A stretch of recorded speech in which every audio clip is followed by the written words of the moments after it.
Hello guys, जैसा कि आप लोगों को पता होगा कि आज आर्ट्स वाले का एग्जाम है इंग्लिश का और कल कॉमर्स और साइंस वाले का इंग्लिश का एग्जाम है। तो आप लोगों ने अगर अभी तक भी इंग्लिश में कुछ नहीं पढ़ा है तो आप मेरा ये वीडियो देखकर जाए। वादा करते हैं कि आपके लिए बहुत हेल्पफुल होने वाला है। तो हम लोग ज़्यादा टाइम नहीं लेंगे, सीधे वीडियो को स्टार्ट करेंगे। तो इससे पहले एक वीडियो अपलोड कर चुके हैं जो हमारा किसका है, आर्ट्स वाले का, जो मॉडल पेपर का फुल एक्सप्लेनेशन किया है। आप उसमें वो छोटा छोटा महीन बात सब बताया, आप उसको सुन करके जाइए। आज भी हम छोटा छोटा बात आपको बताएंगे, उसको आप क्या करें, अच्छे से स्टडी करके जाए। तो चलिए हम लोग स्टार्ट करेंगे। जो कॉमर्स और साइंस का मॉडल पेपर है उसका एक्सप्लेनेशन का वीडियो अभी अपलोड हो जाएगा, और इससे पहले आर्ट्स का जो वीडियो है मॉडल पेपर का फुल एक्सप्लेनेशन, उसका वीडियो अपलोड हो चुका है। और उसका जो लिंक है हम नीचे डिस्क्रिप्शन बॉक्स में डाल देते हैं, आप उसे भी देख ले अच्छे से, और दोनों मॉडल पेपर को देख के आए ताकि आपका एग्जाम का एक भी क्वेश्चन छूटने ना पाए। तो चलिए हम लोग स्टार्ट करते हैं। जो भी हमारा पहला क्वेश्चन होगा, देखिए आपके एग्जाम में जो पहला प्रश्न है यहाँ पे मॉडल पेपर में दिया गया। आपके एग्जाम में नंबर चेंज हो सकता है, इसलिए याद रखना। ऐसा नहीं कि पहला क्वेश्चन ही मॉडल पेपर में आपको वॉइस देखने को मिला है, एग्जाम में भी वॉइस मिलेगा, कहीं भी वॉइस मिल जाएगा, क्योंकि पहला क्वेश्चन आपको वॉइस से पूछा गया है यहाँ मॉडल पेपर में। और आपको छोटा सा बात बता दें कि वॉइस दो टाइप्स होते हैं, एक एक्टिव और एक पैसिव। तो आपको क्या करेगा, एक्टिव दे देगा और पैसिव पूछेगा, और एक क्वेश्चन और बना के पूछता है, ऐसे पैसिव दे देगा और एक्टिव पूछेगा। आप चार ऑप्शन को देख लीजिएगा तो आपको आंसर झलक जाएगा। बस आपको छोटा सा ट्रिक पता होना चाहिए, वो ट्रिक हम आज आपको बता रहे हैं। आप अच्छे से इसको क्या करें, कॉपी खोल करके लिख लीजिए। हो सकता है कल एग्जाम में पूछ दे, सेम बात ही पूछ दे, इसलिए कॉपी खोल करके लिखना भी शुरू कर दे। आइए देखते हैं हम लोग। पहला क्वेश्चन आपको वॉइस से पूछा है, जिसमें क्या बोला है कि पैसिव में बदलना है, मतलब ये एक्टिव है। तो बस आपको ट्रिक पता होना चाहिए। 5 गो ट्रिक है, 6 ट्रिक है, उसको लिख लीजिए कॉपी खोल करके। पहला ट्रिक समझिए। यहाँ देखिए, पहले आपको कुछ नहीं करना, एक्टिव में हमेशा वर्ब पे नजर रखना आपको। तो वर्ब यहाँ पे आपको दिख गया होगा, सेल या विल है। विल नहीं मत समझिए, सेल और विल दोनों समझिए।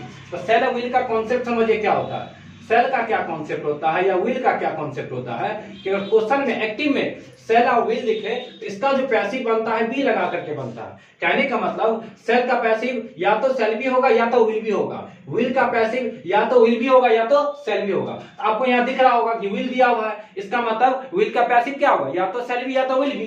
चार ऑप्शन में से देखिए किसमें आपको बी दिख रहा है। सर सिर्फ आपको बी दिख रहा है ऑप्शन नंबर बी में। ये देखिए, he will be, sale will के साथ बी लगाया ना, ही है यहाँ पे, इसलिए विल यूज किया गया है। तो विल के साथ क्या लगा, बी लगा गया। इसका मतलब ये आंसर हो जाएगा, और बाकी से ऑप्शन क्या हो जाएगा, गलत हो जाएगा। एक बात और समझ लीजिए, आपको 5 गो नोट्स है, जो ट्रिक है 5, बस 5 चीजें सारा वॉइस आपका कंप्लीट हो जाएगा, और उससे बाहर आपके एग्जाम में क्वेश्चन नहीं रहेगा। जैसे हम बता देते, लिख लीजिए।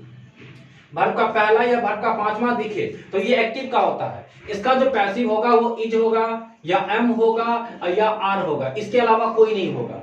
एक बात और समझ लीजिए, अगर वर्ब का दूसरा दिख जाए आपको एक्टिव में तो इसका जो पैसिव होगा वो या तो वाज होगा या तो वेयर होगा। और एक बात और लिख लीजिए, अगर एक्टिव में आपको हैज दिखे या हैव दिखे तो इसका जो पैसिव होता है वो कुछ नहीं करना है, हैज हैव के साथ बीन लगा देना है। आपको बस कुछ नहीं करना है, हैज और हैव के साथ क्या करना है, बीन लगा देना है। और एक और लिख लीजिए, हैड। हैड अगर पूछेगा एक्टिव में तो हैड का पैसिव होता है, हैड के साथ आपको क्या करना है, बीन लगा देना है। तो यहां से आपका सारा क्वेश्चन कवर हो जाएगा। एक और मेन है, लास्ट है, जो वर्ब का चौथा रूप होता है। चौथा वाले में क्या करते हैं, आपको कुछ नहीं करना है, बीइंग का यूज करना है। इज हमारे के साथ हो तो इज हमारे के साथ बीइंग यूज करना है, वाज वेयर के साथ हो तो वाज वेयर के साथ बीइंग यूज करना। बस इसी 5 रूल से आपका जो वॉइस का क्वेश्चन होगा, एक्टिव से पैसिव या पैसिव से एक्टिव, सारा बन जाएगा। तो इसका जो आंसर होगा वो ऑप्शन नंबर आपको बी हो जाएगा। तो आइए देखते हैं नेक्स्ट क्वेश्चन को।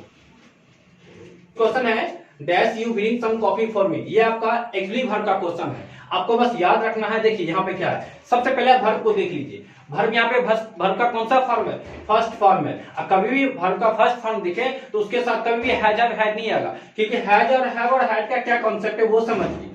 हैज की बात करेंगे या हैव का बात करेंगे या हैड का बात करेंगे, ये हमेशा अपने साथ वर्ब का तीसरा लेता है। जैसे गांधी जी का 3 बंदर जानते हैं ना, गांधी जी का 3 बंदर, तीनों बंदर क्या खाता है, केला खाता है। कभी भी एक दीजिएगा तो झगड़ा कर लेगा, 2 देंगे तो झगड़ा कर लेगा, लेकिन 3 देना पड़ेगा। उसी तरीके से मेरे पास भी 3 गो बंदर है, हैज, हैव और हैड। इस तीनों को क्या देना पड़ेगा, लेकिन ये केला नहीं खाता है, गांधी जी का बंदर केला खाता है, मेरा जो बंदर है वो वर्ब खाएगा। अब वर्ब का कभी भी ये वर्ब का पहला नहीं खाएगा, वर्ब का दूसरा नहीं खाएगा। क्यों नहीं खाएगा, झगड़ा झगड़ा कर लेगा ना, लेकिन 3 दे देंगे तो खा लेगा। उसी तरीके से भर का चौथा नहीं खाएगा, फिर झगड़ा हो जाएगा, पेयर बना के देना पड़ेगा ना। भर का 5वां नहीं खाएगा, लेकिन जब भी खाएगा तो भर का 6ठा खा लेगा। अब भर का 6ठा क्या होता है आपको कमेंट करके बताना है कि भर का 6 रूप क्या होता है। इसलिए यहाँ पे हैज आंसर नहीं होगा। क्यों नहीं होगा? क्या भर का फर्स्ट फॉर्म दिख रहा है, जब भी लेगा भर का तीसरा रूप लेगा, इसलिए इसका ऑप्शन क्या होगा? Option number A has answer नहीं होगा। एक बात और समझ लीजिए, अब देखिए शुड का क्या काम है।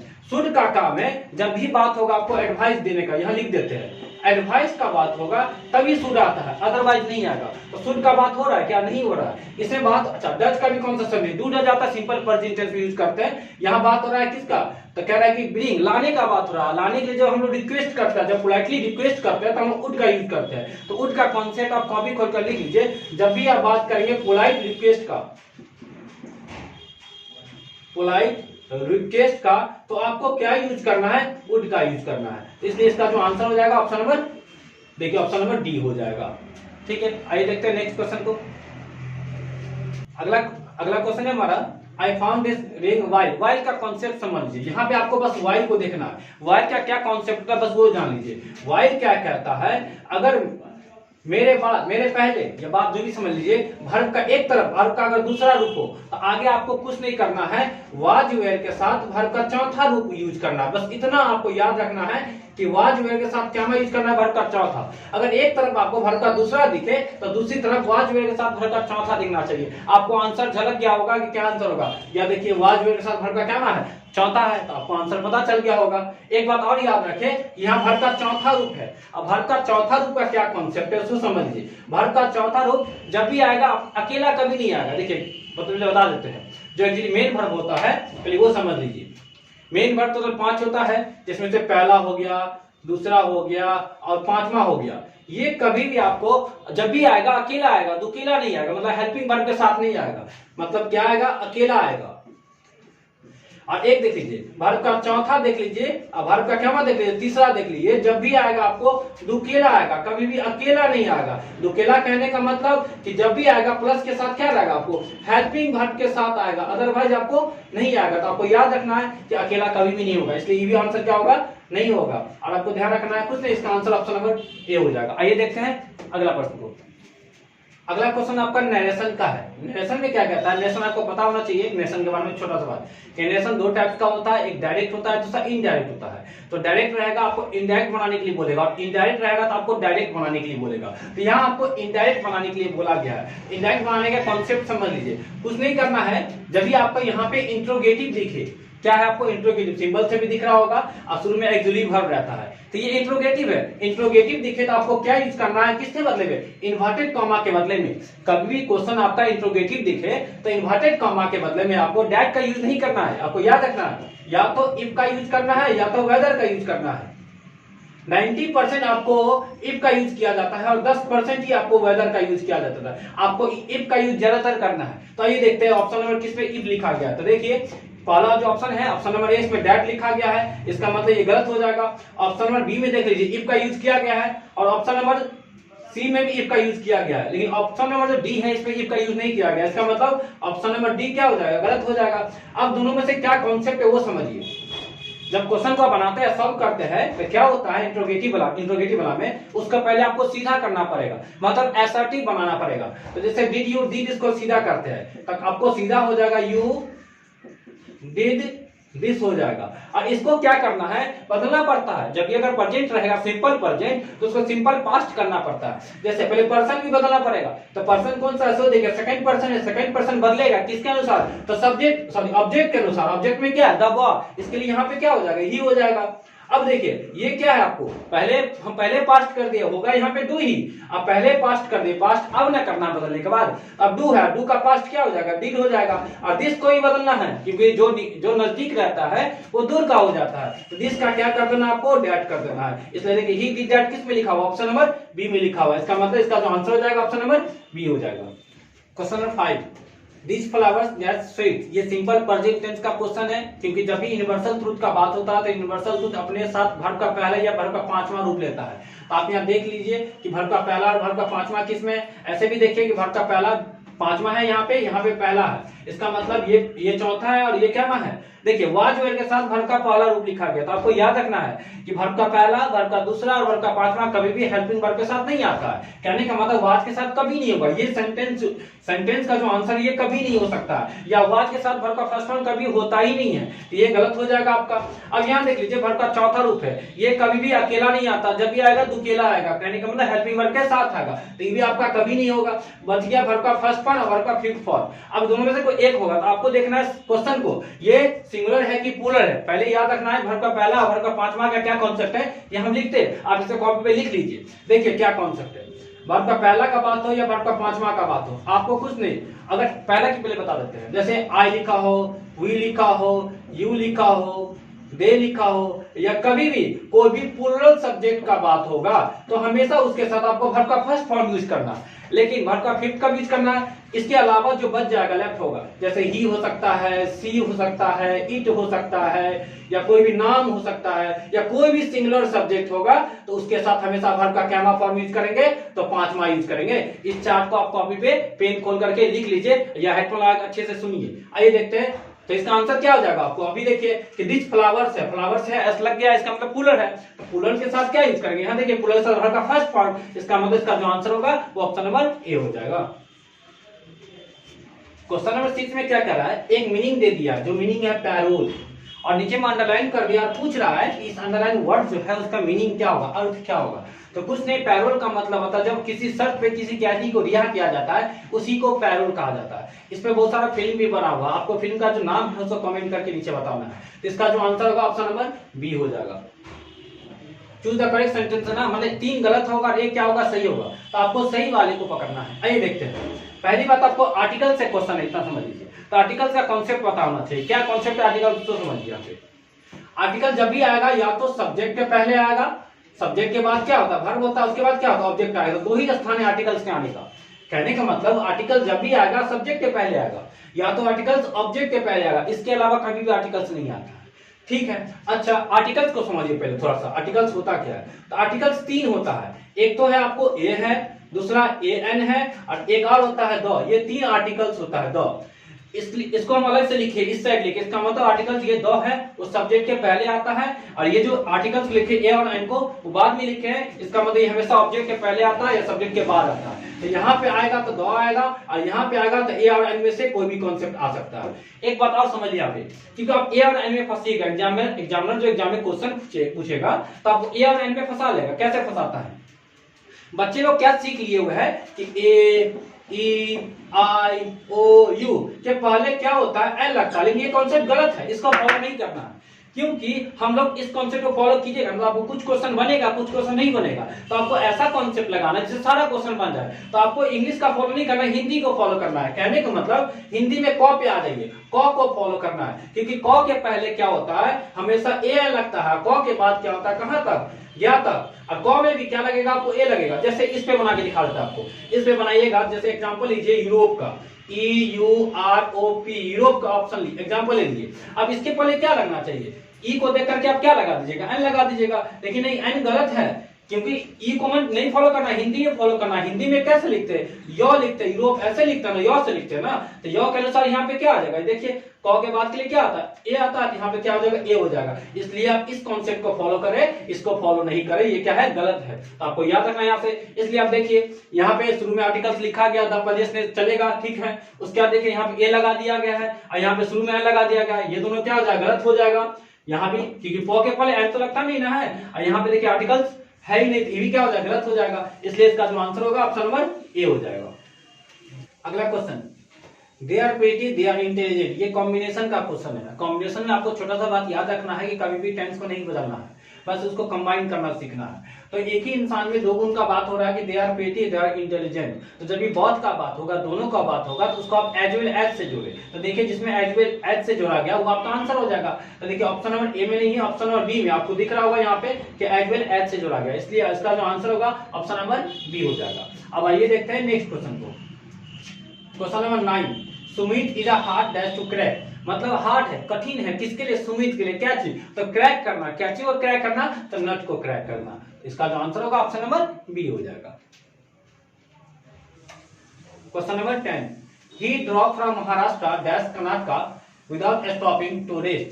कहने का मतलब महाराष्ट्र को छोड़ने का बात हो रहा है और कर्नाटका को पकड़ने का बात हो रहा है। तो आपको लिख लीजिए पहले कॉपी खोल करके इसका क्या कॉन्सेप्ट है। देखिए क्या कॉन्सेप्ट है, कभी भी किसी चीज को पकड़ने का बात होगा, कभी भी आपको प्रीपोजिशन लगाना हो और आपको समझ में नहीं आ रहा है कि आंसर क्या होगा, तो पकड़ने का बात होगा तो आपको टू का यूज करना है, पहली बात। और दूसरी बात, अगर कभी भी छोड़ने का बात हो, तो छोड़ने का बात हो तो आपको प्रीपोजिशन फ्रॉम का यूज करना है। बस दो बात आपको याद रखना है, आपके एग्जाम में क्वेश्चन बन जाएगा। पकड़ने का बात हो तो टू का यूज करना है, छोड़ने का बात हो तो फ्रॉम का यूज करना है। अब देखिए यहाँ पे महाराष्ट्र को छोड़ने का बात हो रहा है, इसका मतलब कर्नाटका को पकड़ने का बात हो रहा है। इसका जो आंसर होगा क्या होगा, टू हो जाएगा। अब देख लीजिए किस ऑप्शन में टू है, आपको आंसर मिल जाएगा। तो आइए देखते हैं नेक्स्ट क्वेश्चन को। नेक्स्ट क्वेश्चन है स्पेलिंग से क्वेश्चन है। स्पेलिंग पूछा है एक्सेग्रेट का, तो एक्सेग्रेट का जो स्पेलिंग होगा ऑप्शन नंबर सी हो जाएगा, EXAGGERAT, option number C. One word substitution से कहने का a person who sells and arranges cut flowers को क्या बोलते हैं, इसको फ्लोरिस्ट कहते हैं। ऑप्शन नंबर ए इसका आंसर हो जाएगा। 12 भी बता दीजिए। अच्छा, क्वेश्चन नंबर 12 छूट गया था, देख लीजिए। क्वेश्चन 12 है आपको एंड सिनोनिम पूछा, एक होता है एंटोनिम, एक होता है सिनोनिम। एंटोनिम मतलब उल्टा वाला और सिनोनिम मतलब सेम टू सेम वाला। तो डिनाई का मतलब होता है मन से अस्वीकार करना। जब आप किसी बात को मन से अस्वीकार कर देते हैं ना, मतलब रिफ्यूज कर देते हैं। इसका आंसर हो जाएगा ऑप्शन नंबर सी, रिफ्यूज। आइए देखते हैं अगला क्वेश्चन को। नेक्स्ट क्वेश्चन है आइदर का फंक्शन। ये आपको सिंटेक्स का क्वेश्चन है, सब्जेक्ट वर्ब एग्रीमेंट जो चैप्टर होता है ना, उसी का क्वेश्चन है और आइदर से पूछा गया। आइदर का क्या कॉन्सेप्ट है उसको समझिए। आइदर क्या करता है, अपने बाद में जो नाउन होता है, लास्ट में जो नाउन होगा, यहाँ पे नाउन क्या आपको यहाँ पे कोट है, अब कोट को देखना है। कोट अगर सिंगुलर होगा तो वर्ब भी क्या आएगा, सिंगुलर आएगा। सिंटेक्स का कॉन्सेप्ट समझिए पहले। जैसे सब्जेक्ट होता है और वर्ब होता है, तो सब्जेक्ट सिंगुलर भी हो सकता है और सब्जेक्ट प्लूरल भी हो सकता है। इसी तरीके से जो वर्ब होगा वो वर्ब भी क्या होगा, वर्ब भी हमारा सिंगुलर हो सकता है और वर्ब भी हमारा क्या हो सकता है, सॉरी प्लूरल हो सकता है। अब आपको क्या करना है, सिंगुलर सब्जेक्ट के साथ सिंगुलर वर्ब का यूज करना है और प्लूरल सब्जेक्ट के साथ प्लूरल वर्ब का यूज करना है। बस यही कॉन्सेप्ट बन जाएगा। तो आपको देखना है यहाँ पे कि ये सब्जेक्ट जो है हमारा वो सिंगुलर है कि प्लूरल है। अगर सिंगुलर है तो वर्ब कौन सा आएगा, आपको सिंगुलर वाला आएगा। इसका मतलब है कि कोट सिंगुलर है, इसलिए इसका वर्ब क्या आएगा, इज आएगा। तो इसका जो आंसर होगा ऑप्शन नंबर बी हो जाएगा। अब देखते हैं नेक्स्ट क्वेश्चन को। Question number 15, this girl is very intelligent. Intelligent का क्या पूछा है, एंटोनिम। जस्ट बताया एक समानार्थक एक विपरीतार्थक उल्टा वाला पूछेगा। उल्टा पूछा किसका, इंटेलिजेंट। तो इंटेलिजेंट का मतलब क्या होता है, तेज होता है। तो तेज का उल्टा क्या हो जाएगा, भुसकॉल हो जाएगा। तो भुसकॉल का मीनिंग क्या हो जाएगा, आपको यहाँ पे डल हो जाएगा। अब देखते हैं नेक्स्ट क्वेश्चन को। नेक्स्ट क्वेश्चन है आपका नरेशन का। नरेशन पहले बता चुके हैं, वीडियो को बैक करके देख सकते हैं कि नरेशन दो टाइप के होता है, डायरेक्ट और इनडायरेक्ट। डायरेक्ट देगा, इनडायरेक्ट पूछेगा, इनडायरेक्ट देगा, डायरेक्ट पूछेगा। तो आपको यहाँ पे डायरेक्ट दे दिया और इनडायरेक्ट पूछा है। कॉन्सेप्ट समझिए। आपको गुड मॉर्निंग कह रहा है, Mohan says to Shyam good morning. Mohan ने श्याम को क्या कहा, गुड मॉर्निंग कहा, मतलब विश किया है। तो विश को छोड़ करके बाकी सब ऑप्शन गलत हो जाएगा। तो पहला बात देखिए, ऑप्शन नंबर ए में विश है लेकिन बी में नहीं है, बी नंबर क्या हो जाएगा, गलत हो जाएगा। सी में देखिए, सी भी गलती हो जाएगा, लेकिन डी में देखिए विश किया गया। उसके बाद अब समझिए क्या करना है आपको। जब भी क्या कहता है, गुड मॉर्निंग कह रहा है, हाउ डू यू डू कह रहा है। अच्छा, इसमें क्या करना है, इसको बदलना सीखना पड़ेगा थोड़ा सा आपको। बदलते हैं कैसे, सो देखिए। पहले इसको सीधा करना है, उसके बाद आपको टाइम्स बदलना है। सीधा करेंगे तो क्या हो जाएगा, हाउ डू यू डू की जगह हो जाएगा हाउ यू डू हो जाएगा। क्या हो जाएगा, हाउ यू डू हो जाएगा। अब इसको बदलना है तो हाउ का तो हाउ रहेगा ही बस, लेकिन ये कौन पर्सन, सेकंड पर्सन। और सेकंड पर्सन किसके अनुसार बदलता है, ऑब्जेक्ट के अनुसार बदलता है। ऑब्जेक्ट में क्या है, श्याम है, तो यहाँ पे ही का यूज करना है। अब डू का पास्ट क्या होगा, डू का पास्ट हो जाएगा डिड हो जाएगा। तो आपको देखना हाउ ही डिड किस में है, तो आपको दिखेगा ना ऑप्शन नंबर ए में है और ना ऑप्शन नंबर डी में है। इसका मतलब दोनों ऑप्शन क्या है, गलत है। तो एक बात और यहाँ से याद है कि हो सकता है आपके एग्जाम में आप जो बनाइएगा वो ऑप्शन में नहीं रहे। तो आपको अगर ऑप्शन में नहीं रहे तो आपको उस क्वेश्चन को क्या करना, लीव कर देना, छोड़ देना है। क्योंकि हो सकता है कि दोनों ऑप्शन गलत हो। और क्योंकि आपको तो नहीं ना पता कि कंप्यूटर जो चेक करेगा ओएमआर शीट को, तो आपको नहीं ना पता है कि कौन सा ऑप्शन सेट करके दिया गया है कंप्यूटर को। कंप्यूटर मान लीजिए आप आंसर ऑप्शन नंबर ए लगाते हैं और इसका आंसर ऑप्शन नंबर डी होगा, तो आपका तो गलत हो जाएगा। इसलिए आपको क्या करना है, किसी भी क्वेश्चन में 1% भी आपको डाउट लगे तो उस क्वेश्चन को लीव कर देना। क्योंकि इस बार तो पैटर्न में बदलाव हो चुका है। कहने का मतलब कि 100 क्वेश्चन आपको दिया गया और 50 का ही जवाब देना है। आप क्वेश्चन को लीव कर देते, छोड़ भी देते तो आपका उसमें कोई प्रॉब्लम नहीं होगा। तो आपको ध्यान रखना है, इस टाइप का क्वेश्चन गलत देखे तो आपको उसको छोड़ देना है। आइए देखते हैं नेक्स्ट क्वेश्चन को। नेक्स्ट क्वेश्चन है स्पेलिंग से, सेमिनार का स्पेलिंग पूछा है। तो सेमिनार का जो स्पेलिंग होता है वो SEMINAR सेमिनार होता है। तो इसका देख लीजिए कौन सा ऑप्शन है, ऑप्शन नंबर बी आपका सही हो जाएगा। अब देखते हैं क्वेश्चन नंबर 18 को। क्वेश्चन नंबर 18 ये आपका किसका क्वेश्चन है, आर्टिकल्स का क्वेश्चन है। और आर्टिकल्स का कॉन्सेप्ट बता चुके हैं कि नाउन के पहले ही आर्टिकल्स आता है। तो यहाँ पे चेक कर रहा है, एन तो कभी नहीं होगा, यहाँ पॉपुलर है मतलब पॉज से स्टार्ट हो रहा है, एन तो होने होगा नहीं, इसलिए इसका जो आंसर होगा ऑप्शन नंबर ए हो जाएगा, C is not a popular singer. आइए देखते हैं question number 19। One of the wise, of का कॉन्सेप्ट समझिए। ऑफ क्या कहता है, ये भी आपको सिंटेक्स का क्वेश्चन है। Syntax subject verb agreement, subject singular तो वर्ब भी सिंगुलर और सब्जेक्ट प्लूरल तो वर्ब भी प्लूरल। तो ऑफ के पहले आने वाले नाउन को फॉलो करता है। तो ऑफ के पहले जो नाउन है वो आपका क्या है, सिंगुलर है। सिंगुलर है तो वर्ब कौन सा लेगा, आपको सिंगुलर लेगा। बस अब देख लीजिए, one of the boys was होगा। आपके मन में डाउट हो रहा होगा इसका आंसर क्या होगा, वेयर होगा, वेयर आंसर नहीं होगा, इसका आंसर होगा option number A was. Question number 20, question number 20 है चूज द करेक्ट सेंटेंसेस। यह आपका डिग्री का क्वेश्चन है। डिग्री का कॉन्सेप्ट पहले जान लीजिए। डिग्री जो होता है हमारा, डिग्री जो होता है वो तीन होता है। एक होता है पॉजिटिव डिग्री, दूसरा होता है कंपैरेटिव डिग्री और तीसरा होता है सुपरलेटिव डिग्री। तो पॉजिटिव डिग्री क्या होता है सो समझिए। पॉजिटिव डिग्री जैसे इंटेलिजेंट होता है ना, ये आपका पॉजिटिव डिग्री है। तो इसका कंपैरेटिव क्या होगा, इसका कंपैरेटिव में क्या करना है, मोर लगा देना है, मोर इंटेलिजेंट हो जाएगा। और सुपरलेटिव में क्या हो जाएगा, तो मोस्ट लगा देना है, मोस्ट इंटेलिजेंट हो जाएगा आपका। अब ये समझिए, थोड़ा कॉन्सेप्ट समझिए तीनों का। पॉजिटिव का क्या कॉन्सेप्ट है, आर्टिकल ए एंड द होता ना, तो पॉजिटिव डिग्री अपने पहले आर्टिकल्स नहीं लेता है। कंपैरेटिव डिग्री भी अपने पहले आर्टिकल्स नहीं लेता है, लेकिन सुपरलेटिव डिग्री अपने पहले आर्टिकल्स लेता है। और आर्टिकल्स कितने होते हैं, तीन होते हैं। तो ये लेकिन ए नहीं लेगा, एन नहीं लेगा, जब भी लेगा अपने पहले क्या लेगा, आर्टिकल्स द पे लेगा। एक बताओ। और कंपैरेटिव में क्या समझ लीजिए, कंपैरेटिव क्या करता है, ये अपने पहले देन लेता है, क्योंकि कंपैरेटिव मतलब कंपेयर। और जब भी कंपेयर का बात करने का आएगा तो इसमें कौन सा यूज करेंगे, देन का यूज करेंगे। अब देख लीजिए ऑप्शन देखते हैं। तो पहली बात ये देखिए ऑप्शन नंबर डी को, फ्रॉम का यूज किया गया, फ्रॉम तो होगा नहीं, 3 नंबर कट जाएगा। अब देखिए इंटेलिजेंट का मोर इंटेलिजेंट होता है, ठीक है, इंटेलिजेंट देन कर दिया है, क्या बोले, अच्छा इंटेलिजेंट के लिए क्या यूज कर, फार का यूज कर दिया है। तो फार का यूज नहीं करना, मोर का नहीं यूज करते, कि फार का यूज करते हैं। तो ऑप्शन नंबर बी भी कट जाएगा। अब ऑप्शन नंबर ए को और सी को देख लेते हैं। अब देखिए यहाँ पे मच इंटेलिजेंट कर दिया है, तो intelligent, more intelligent, most intelligent होता है, मच इंटेलिजेंट नहीं होता है। ऑप्शन नंबर सी भी क्या हो जाएगा, गलत हो जाएगा। इसलिए इसका जो आंसर होगा ऑप्शन नंबर ए हो जाएगा। भाई देखते हैं क्वेश्चन नंबर 21 को, dash bureau of false friends. इसका जो आंसर होगा वो ऑप्शन नंबर अबव ऑल होता है, ऑप्शन नंबर सी हो जाएगा।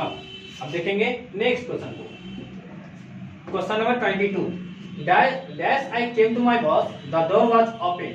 इसका जो आंसर होगा ऑप्शन नंबर व्हेन हो जाएगा, ऑप्शन नंबर सी कहते हैं when I came to my house. Option number C इसका क्या हो जाएगा, सही आंसर हो जाएगा। आइए देखते हैं नेक्स्ट क्वेश्चन को। नेक्स्ट क्वेश्चन आपका मॉडल्स का एक्चुअली वर्ब का क्वेश्चन है। क्या बनाते, कैसे बनाए, सो देखिए। शुड का यूज कब करते हैं, जब भी एडवाइस का बात होगा तब आप शुड का यूज करें। जब भी कोई चीज काम करने का, ताकत दिखाने का, क्षमता बताने का, एबिलिटी का बात होगा तो आप किसका यूज करें, कैन का यूज करें। लेकिन क्वेश्चन में क्या है, सलाह का बात कर रहा है। एक चीज, अच्छा मे का बात कब होगा, जब संभावना का बात होगा। मे का यूज करेंगे जब भी पॉसिबिलिटी होगा, संभावना लिख देते हैं यहाँ पे, आप भी कॉपी खोल के लिखते रहिएगा। संभावना का बात होगा तो मे का यूज करेंगे। और माइट का यूज कब करेंगे, जब पास्ट पॉसिबिलिटी होगा, पास्ट का कोई संभावना होगा या नरेशन में टेंस को बदलना होगा, तब इसका यूज करते हैं। लेकिन यहाँ बात हो रहा है रिस्पेक्ट करने का, कह रहे हैं कि हम लोग को अपने से बड़ों का आदर करना चाहिए। तो रिस्पेक्ट करने का बात हो रहा है, आदर करने का बात हो रहा है, तो सलाह देने का बात हो रहा है। सलाह देने के लिए किसका यूज करते हैं, ऑप्शन नंबर ए का यूज करते हैं। अब आइए देखते हैं नेक्स्ट क्वेश्चन को।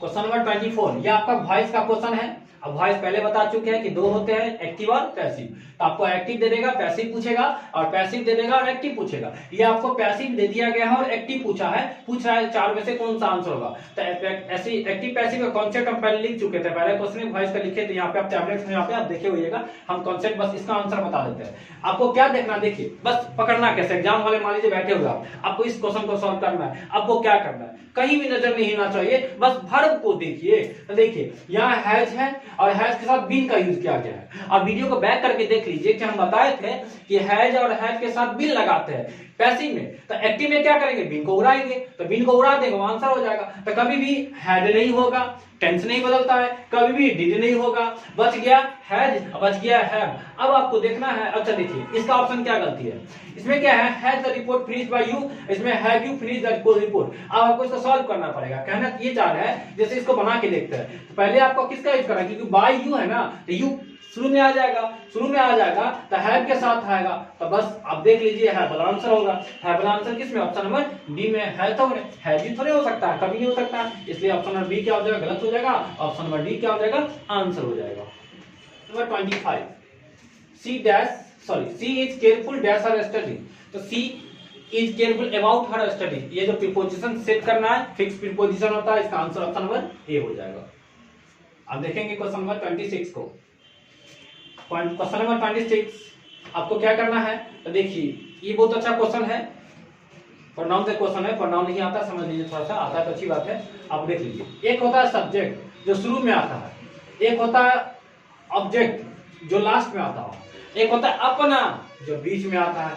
बस आपको याद रखना है कि किसका अपना क्या होता है। जैसे आप लोग घर जाते हैं तो किसी और के घर में थोड़ी घुस जाते हैं, अपने घर में घुसते हैं, बस यही आपको अपना घर को पहचानना है। जैसे अगर मान लीजिए यहाँ पे आई लिखे है तो इसका अपना माई होता है, अगर यहाँ पे वी लिखे है तो इसका अपना आपको आवर होता है, अगर यहाँ पे ही लिखे है तो इसका अपना हिज होता है, अगर यहाँ पे सी लिखे है, दिख रहा है ना, तो इसका अपना हर होता है, अगर यहाँ पे इट लिखे है तो इट का अपना इट्स होता है, अगर यहाँ पे दे लिखे हैं तो दे का अपना दियर होता है, THEIR दियर। रख लीजिए इसको, यही model paper question, same question, यही क्वेश्चन अभी दिखाते हैं। तो देखिए दे का अपना क्या होता है, दियर होता है। तो आपको पूछा है कि दे का अपना क्या हो, बीच में अपना वाला ही आता है, दे का अपना क्या होगा, दियर होगा। कभी भी दे नहीं हो सकता, देखो दे तो सब्जेक्ट के स्थान पे आता है, देखे ना यहाँ पे, तो आपको दे का अपना दियर हो जाएगा। ऑप्शन नंबर डी इसका आंसर होगा। अच्छा, कभी भी ऑब्जेक्ट फिल करना हो तो इसमें जानते हैं ना कि एक्टिव से पैसिव करता है ना, आई बदल जाता है ऑब्जेक्ट के रूप में, तो आई कैसे बदलेगा, सब्जेक्टिव केस ऑब्जेक्टिव केस हो जाता है। तो आई का जो ऑब्जेक्ट होगा वो मी होगा, वी का क्या होगा, अस होगा, ही का क्या होगा, हिम होगा, सी का क्या होगा, हर होगा, इट का क्या होगा, इट ही होता है, और दे का क्या हो जाएगा, देम होगा। तो आपको याद रखना ये अपना वाला, तो बस इसका आंसर ऑप्शन नंबर डी हो जाएगा। These are probably the dash curtains in the store। ये भी आपका डिग्री का क्वेश्चन है, और हम बोल चुके हैं डिग्री के बारे में छोटा सा बात कि डिग्री 3 होता है, पॉजिटिव, कंपैरेटिव और सुपरलेटिव। तो आपको याद रखना है कि पॉजिटिव डिग्री अपने पहले आर्टिकल्स नहीं लेता है, कंपैरेटिव भी आर्टिकल्स नहीं लेता है, लेकिन सुपरलेटिव अपने पहले आर्टिकल्स लेता है। और आर्टिकल्स कौन सा लेता है, तो आर्टिकल्स द लेता है। इस बात को याद रखिए। अब देखिए, अब आपको पता होना चाहिए कि फैंसी का तीनों पता होना चाहिए, पॉजिटिव क्या होता है, कंपैरेटिव क्या होता है, सुपरलेटिव क्या होता है। तो पॉजिटिव क्या होता है सो समझिए, पॉजिटिव होता है आपको फैंसी, इसका जो कंपैरेटिव होगा वो आपको होगा फैंसियर। बस लास्ट में वाई रहता है ना, इस वाई को डिलीट कर देना है और ER लगा देना है, IR लगा देना है। उसके बाद जाइए, ये तो कंपैरेटिव होगा, सुपरलेटिव वाला, इसमें क्या होगा, वाई को हटाकर IST लगा देना है, इसका हो जाएगा फैंसीएस्ट। अब यहाँ पे देख लीजिए किसमें आपको क्या है। अब देखिए यहाँ पे फैंसीएस्ट होना चाहिए, तो मोस्ट लगा कर दे दिया, ऑप्शन डी गलती हो जाएगा। अब देखिए यहाँ पे फैंसीएस्ट का स्पेलिंग ही एरर है, ये भी कट गया, बच गया दो ऑप्शन, ऑप्शन नंबर बी और ऑप्शन नंबर सी। अब देखिए those are probably articles the का यूज किया गया है, द का यूज किया गया, तो कभी भी आपको क्या होगा, ये पॉजिटिव वाला होगा क्या, नहीं, जब भी होगा कौन सा होगा, सुपरलेटिव वाला। द के साथ यही ना आता सुपरलेटिव, देखिए द फैंसीएस्ट होगा ना, या देखिए द यहाँ लगा दिया, फैंसीएस्ट होगा, ऑप्शन नंबर सी आंसर हो जाएगा। Next question, question number 28। इसमें क्या करना है, आपको वर्ड को सेट करना है, आपको विदाउट के साथ याद रखना। विदाउट क्या है, आपका प्रीपोजिशन है। अब प्रीपोजिशन अपने साथ वर्ड का सब रूप नहीं लेता है, कहना ये चाह रहे हैं, समझिए अच्छे से क्या कहना चाह रहे हैं। प्रीपोजिशन जब भी लेगा अपने बाद वर्ड का चौथा रूप लेता है, मतलब ING वाला फॉर्म लेगा। तो आपको याद रखना है, एक और होता है V1 भी लेता है, उसका कॉन्सेप्ट अलग है, आपको सेट करना है विदाउट के साथ क्या यूज करना है, तो वर्ब का चौथा। आप देख लीजिए कौन सा चौथा है, तो ऑप्शन नंबर ए में आपको वर्ब का चौथा रूप दिख जाएगा, इसलिए इसका जो आंसर होगा ऑप्शन नंबर ए होगा। अब देखें क्वेश्चन नंबर 29, फेट स्माइल्स, इसका जो प्रीपोजिशन वाला क्वेश्चन है, प्रीपोजिशन फिक्स प्रीपोजिशन, ऑन का यूज करना है आपको, on the who grapples with realities of life, इसका आंसर होगा option number B. Next question, question number 30, ये आपका क्वेश्चन टैग का क्वेश्चन है। क्वेश्चन टैग का एक कॉन्सेप्ट बस याद रखिए, आपके एग्जाम में क्वेश्चन बन जाएगा। अगर आपको क्वेश्चन में जो सेंटेंस होगा वो पॉजिटिव होगा तो आपका इसका आंसर नेगेटिव हो जाएगा। अगर क्वेश्चन में ही जो सेंटेंस हो वो अगर नेगेटिव होगा तो इसका आंसर पॉजिटिव हो जाएगा, बात खत्म। इसी ट्रिक से आपका काम चल जाएगा। अब बस आपको क्वेश्चन देखना है। यहाँ देखिए वांट लिखा है, वांट क्या होता है, विल प्लस नॉट वांट होता है, याद रखना है। वांट मत समझ लीजिएगा, वांट ये क्या होगा आपका नेगेटिव है, तो नेगेटिव है तो बताइए जरा, नेगेटिव है तो आंसर क्या होगा, पॉजिटिव वाला। देखिए कौन सा ऑप्शन पॉजिटिव है, वो आंसर होगा, बात खत्म है, कुछ नहीं है क्वेश्चन में, गर्दा उड़ा के आइएगा। अब बताइए कांट होगा क्या, नेगेटिव का नेगेटिव क्वेश्चन टैग कभी नहीं होता है, काट दीजिए, ब्लेड लेकर काट दीजिएगा। अच्छा यहाँ देखिए वेंट है ना, नेगेटिव है ना, इसका नेगेटिव कभी नहीं होगा। यहाँ डिड है, ये हो सकता है लेकिन कभी भी टेंस वगैरह नहीं बदलता है, तो बस इसका आंसर क्या है, विल। कहना चाहता है वांट इट रहेगा तो विल इट, अगर डिड इट रहता, डिडंट इट रहता तो डिड के बारे में सोचते, ये भी गलती हो जाएगा। ऑप्शन नंबर ए क्या हो जाएगा, सही आंसर हो जाएगा। Question number 31, you dash maintain a good health if you keep exercise. कहने का मतलब आप ना मेंटेन, मतलब हेल्थ को मेंटेन बना के रख सकते हैं, अच्छा हेल्थ बना के रख सकते हैं कब, जब आप एक्सरसाइज करते रहिएगा। तो क्षमता दिख रहा है ना, क्षमता दिखने की बात होगा, जस्ट बता आपको क्या होगा, वहां पे कैन होगा, इसका आंसर क्या आ जाएगा, ऑप्शन नंबर बी कैन। अब देखेंगे क्वेश्चन नंबर 32। क्वेश्चन नंबर 32 आपको बहुत इजी क्वेश्चन है, बहुत इजी, सिंपल प्रेजेंट टेंस का क्वेश्चन है और क्या रहा है, इसका नेगेटिव बना के दिखाइए। आप ही बताइए सिंपल प्रेजेंट टेंस का जो पॉजिटिव स्ट्रक्चर होता है क्या होता है, पहले क्या होता है, सब्जेक्ट होता है, उसके बाद क्या होता है, वर्ब का फर्स्ट होता है या वर्ब का पांचवा फॉर्म होता है, फिर क्या होता है, ऑब्जेक्ट होता है। ये आपका क्या है, पॉजिटिव है। इसका क्या पूछा है, नेगेटिव पूछा है, देख के बता सकते हैं नेगेटिव, नहीं तो हम लिख देते हैं, आप देख के बता दीजिए क्या दिक्कत है। पहले सब्जेक्ट का यूज करना है। अब देखिए कॉन्सेप्ट क्या है कि ये जो है हमारा वर्ब का पहला पांचवा, ये आपका क्या होता है, पहले वो समझिए, ये वर्ब मेन वर्ब होता है। अब कभी भी नेगेटिव बनाना हो आपको तो मेन वर्ब के बाद नॉट नहीं, हेल्पिंग वर्ब के बाद नॉट लगा दीजिए, कोई भी सेंटेंस नेगेटिव बन जाएगा। लेकिन कब, जब हेल्पिंग वर्ब के बाद नॉट लगा देंगे। यहाँ मेन वर्ब है, मेन वर्ब के बाद नॉट नहीं लगा सकते आप, इसमें कोई हेल्पिंग वर्ब देना पड़ेगा, लाना पड़ेगा। कहां से, ससुराल से लाएंगे, जयनगर है, जयनगर से उठा के लाएंगे दूगो, कौन कौन, या तो डू या तो डज। तो डू कौन, देखिए वर्ब का पहला क्या होता है, डू, वर्ब का पांचवा क्या होता है, डज। बस ये हेल्पिंग वर्ब मन से लगा है, ससुराल से उठा के लाया है। उसके बाद आपको क्या करना है, नॉट लगा देना है। उसके बाद वर्ब का कौन सा फॉर्म, फर्स्ट फॉर्म। उसके बाद क्या यूज करना, ऑब्जेक्ट यूज करना है। ये आपका क्या हो गया, नेगेटिव हो गया। बस देखिए यहाँ कहा, देखिए ऑप्शन नंबर बी में, my friend does not wrote. अच्छा गलती है, एक बात और याद रखना है कि यहाँ वर्ब का कौन सा फॉर्म यूज करना है, वर्ब का फर्स्ट फॉर्म। देखिए कंफ्यूज कर देगा एग्जाम में, यहाँ वर्ब का क्या यूज कर दिया है, दूसरा। कभी भी डू और डज हो, डू और डज के बाद हमेशा वर्ब का फर्स्ट फॉर्म यूज करते हैं, कभी भी दूसरा फॉर्म यूज नहीं करते। इसलिए जिसका जो आंसर होगा ऑप्शन नंबर ए हो जाएगा। देखिए माय फ्रेंड डज नॉट है, यहाँ डज नॉट दिख रहा है आपको, डज नॉट, वर्ब का क्या form, first form, option number A क्या हो जाएगा, सही हो जाएगा। कंफ्यूज मत कीजिएगा क्योंकि यहाँ देखिए सेम ऑप्शन दिख रहा है, बस यहाँ पे वर्ब का फर्स्ट फॉर्म है, यहाँ वर्ब का दूसरा फॉर्म लगा दिया है, दूसरा नहीं होगा। तो याद रखना इसका आंसर ऑप्शन नंबर ए हो जाएगा। A large number of people have fallen victim। जो कोविड-19 आया था ना, कोरोना का नाम जिसको जानता है, बस इससे क्वेश्चन उठा के पूछ लिया है कि विक्टिम के बाद कौन सा प्रीपोजिशन यूज करेंगे, तो आपको याद रखना है ऑप्शन नंबर सी का यूज करेंगे, मतलब ऑफ का यूज करेंगे। Next question, question number 34, choose the incorrect sentences. मतलब 4 सेंटेंस है, आप इनकरेक्ट खोजना है, मतलब 3 सही होगा तो ध्यान से खोजिएगा। देखिए he is an, article an लगाया है और आपको पता होगा कि एनसीसी, एन से स्टार्ट हो रहा है ना, एन ऐसे लिखते हैं, ए से लिखते हैं, एन नहीं ध्यानिएगा, ए से लिखते हैं, और ए के पहले क्या लगता है, एन लगता है, इसका मतलब ये सही है। देखते हैं नेक्स्ट, दिवाली जो हैप्पी फेस्टिवल, हाँ हैप्पी फेस्टिवल है, फेस्टिवल आपका नाउन होता है और नाउन के पहले आर्टिकल आता है, ये सही होगा। अब देखिए mount Everest is the highest peak in the world, ये भी सही है, आपका ऑप्शन नंबर सी भी क्या है, सही है। डिग्री है, कंपैरेटिव नहीं, सुपरलेटिव। और चौथा क्या, do you like the cricket. देखिए क्रिकेट के पहले द लगा दिया, कभी भी आप कुछ भी लिखते हैं तो कभी नहीं, क्रिकेट के पहले कभी द नहीं लिखते होंगे, इसलिए इसका जो आंसर होगा ऑप्शन नंबर डी होगा। Question number 35, I dash a book when he came. आइए देखते हैं, कुछ नहीं, व्हेन का कॉन्सेप्ट हम पहले भी लिख चुके हैं, इससे पहले जो आर्ट्स का वीडियो अपलोड किए थे फुल एक्सप्लेनेशन वाला मॉडल पेपर का, उसको भी देख लीजिएगा, वहां भी बात बताए थे, 2-2, 3-3 वाली बात आज भी बताया है, तो आप बार बार देखिए इस वीडियो को ताकि आपको याद हो जाए। क्या है देखिए कॉन्सेप्ट, व्हेन के साथ अगर वर्ब का दूसरा हो तो कुछ नहीं करना है, वाज वेयर के साथ वर्ब का चौथा, लिखिए कॉपी खोल करके, सिर्फ हेडफोन लगा के सुनते काम नहीं चलेगा, लिखिए खोल करके, वाज वेयर प्लस वर्ब का क्या में यूज करना है, चौथा यूज करना। आप देख लीजिए यहाँ पे एक तरफ वर्ब का दूसरा है, बस आंसर झलक रहा होगा आपको, ऑप्शन नंबर बी। आइए देखते हैं नेक्स्ट क्वेश्चन, जो कि हमारा लास्ट क्वेश्चन होगा। आपको पता होगा कि 1 से लेकर के 36 तक रहता है ग्रामर सेक्शन का, तो ग्रामर सेक्शन में क्वेश्चन हम करवाएंगे। और जो मॉडल पेपर का जो ये किताब सेक्शन का वो पहले से वीडियो अपलोड है, जो अमन सर करवा के दे चुके हैं, तो आप उसको भी जरूर देख लें। अगर नहीं देखे तो देखना ही है, क्योंकि आप सारे क्वेश्चन को देखिएगा तभी तो आप 50 से 50 करके आइएगा, तभी तो आपका संभावना होगा 100 में 100 आने का। और इस बार 100 में 100 ले फिर कभी ला भी नहीं पाइएगा। इसलिए कोशिश कीजिए, अच्छे से मेहनत कीजिए, दिन रात एक ही दिन तो पढ़ना है, आज रात भर पढ़िए, कल एकदम 100/100 फाड़ के दीजिएगा। आइए देखते हैं क्वेश्चन नंबर 36 को। आपको ये स्पेलिंग का क्वेश्चन है, तो मेरे घर के बगल में दवा दुकान है, मुंशी दादा का दवा दुकान है, और वो मेडिसिन का स्पेलिंग लिखते हैं, क्या लिखते हैं, तो MEDICINE। कमेंट करके जरूर बताइएगा।